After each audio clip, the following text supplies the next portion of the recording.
Quels sont tes points forts? Quels sont tes talents? Quelles sont tes plus grandes qualités? Dans quel domaine est-ce que tu réussis à agir, à penser, à ressentir plus efficacement, plus naturellement, plus rapidement que les autres? C'est l'une des questions principales à laquelle il est important de savoir répondre pour construire et pour développer sa posture entrepreneuriale. Je suis Lorraine, je suis coach en posture entrepreneuriale. J'accompagne des femmes entrepreneurs et dirigeantes à développer leur confiance en elles, leur leadership et leur sentiment de légitimité. Et ici, on est dans le cœur du nœud du problème dans 90% des cas de coaching que j'accompagne. Pourquoi c'est si compliqué de se reconnaître ses talents?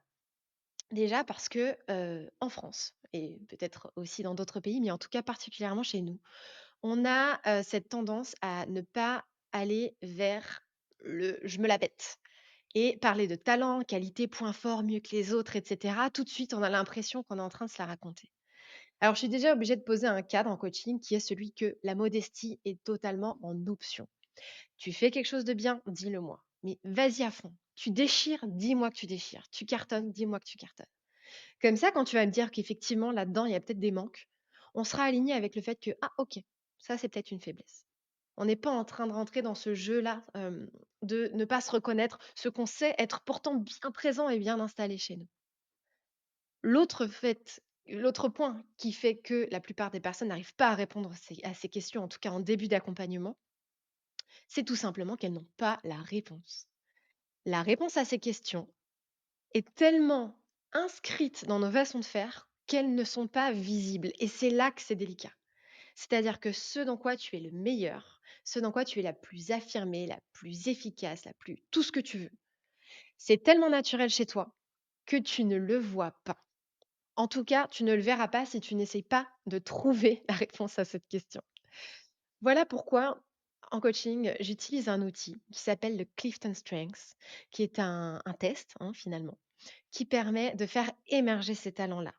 Donc vous allez répondre à 177 affirmations, vous positionnez par rapport à ces affirmations-là, hyper naturellement parce qu'on a un temps de réponse assez limité. Et ça permet à chacun de sortir son ADN de talent. C'est-à-dire que sur 34 thèmes de talent, vous allez voir votre top 34 apparaître dans l'ordre. Alors qu'est-ce qu'on en fait de ça? La plupart du temps, sur un modèle classique, on dirait: «Ah tiens, ça tu le fais bien, ça tu le fais bien, ça tu le fais bien. Super. Alors qu'est-ce qu'il faut améliorer?» On prendrait la liste par le bas et on essaierait de combler les lacunes.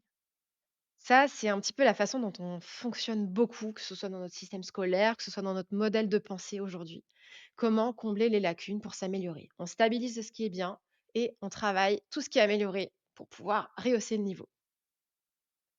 Ma vision du coaching est tout à fait différente et elle va avec cet outil du Clifton Strengths. C'est pour ça que je l'adore. Il est plutôt de dire non, non, non, non, non. On va pas se lancer à ce jeu-là. Parce que la personne qui ne comprend rien en maths depuis toute petite ne va pas devenir la personne qui sera la star des mathématiques demain. La personne qui n'a pas forcément développé le talent de l'empathie et de se mettre à la place des autres ne va pas forcément réussir à développer ça chez elle, même si elle y met beaucoup d'efforts. Et même si on arrive à l'améliorer, elle l'améliorera jamais aussi vite, aussi bien et aussi loin qu'une personne qui a ce talent naturel. Donc voilà ce qu'on va faire. On va plutôt partir de ton top 5 et on va essayer de comprendre ce qui s'y passe, de bien, bien, bien prendre en main ce profil de talent que tu as et surtout de te faire apprécier ton propre profil. Parce que beaucoup de personnes vont se dire: «Ah ouais, OK, oui, oui, moi je suis comme ça, mais j'aimerais être autrement. J'aspire à être comme cette personne qui fonctionne comme ça. J'aspire à avoir ce talent-là, d'être toujours en action et de toujours se mettre en mouvement. J'aspire à être autrement». Il va falloir apprendre à aspirer moins de choses et à vouloir être plus soi-même. Et c'est ça la force d'une posture entrepreneuriale bien ancrée. Parce que ces 34 thèmes de talent, ils sont tous super. Et qu'en plus, la combinaison que vous faites de ces 34, elle est absolument unique. Donc, l'objectif, c'est déjà de se dire, OK, top 1, top 2, top 3, jusqu'à top 5. Il faut l'embrasser à 100%. Et c'est là qu'on est sur des thèmes où la plupart du temps, les personnes que j'accompagne me disent: «Ah ouais, ouais, ouais, ouais, ouais. Ah oui, c'est moi, mais c'est moi à 1000%. Mais j'avais même pas réalisé que c'était moi et pas les autres. C'est-à-dire que la plupart du temps, ces personnes me disent: «Mais en fait, je pensais que tout le monde était comme ça. C'est tellement naturel chez moi.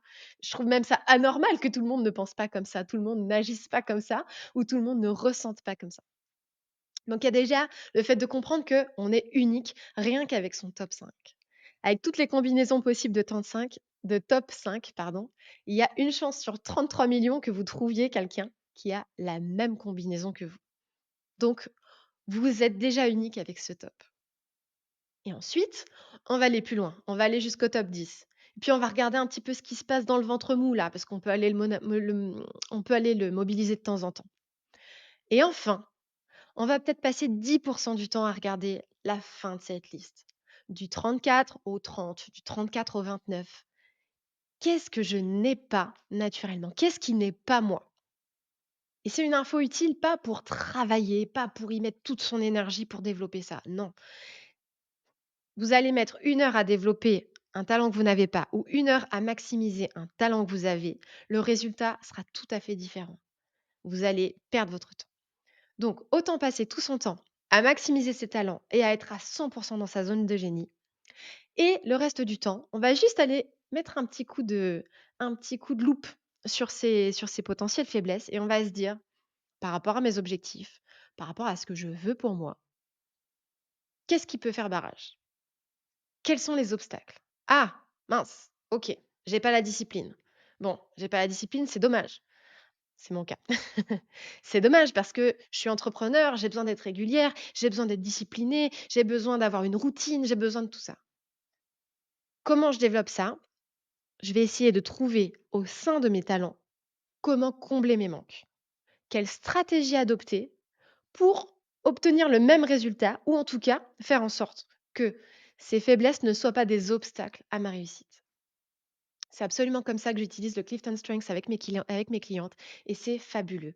Donc on passe vraiment par ces étapes de je découvre mes talents, je me les reconnais, je commence à les apprécier et ensuite on construit ces stratégies à partir de ces talents. On construit la réussite de nos objectifs en utilisant nos forces et pas en étant en train d'essayer de combler des choses que l'on n'a pas. Je trouve cette façon de fonctionner absolument super, très efficace. On repart avec une meilleure connaissance de soi et je vous garantis que quand on change de perspective par rapport au talent, derrière, c'est aussi très, très facile de se les reconnaître publiquement et d'annoncer aux gens: «Bah oui, moi, je suis forte là-dedans. C'est là-dessus que je suis douée. C'est comme ça que je fonctionne. C'est ma façon de fonctionner». C'est un outil qui est très utile à faire seul et puis qui est aussi très utile à utiliser en équipe, puisque d'un coup, on va avoir une vision aussi sur comment faire en sorte que chacune ou chacun exploite ses talents au sein de l'organisation et puisse être vraiment, épanoui aussi. Parce qu'il y a une grande satisfaction à être en train d'utiliser et maximiser ses points forts. On est en réussite, on gagne en estime de soi, on se sent utile, ça donne du sens.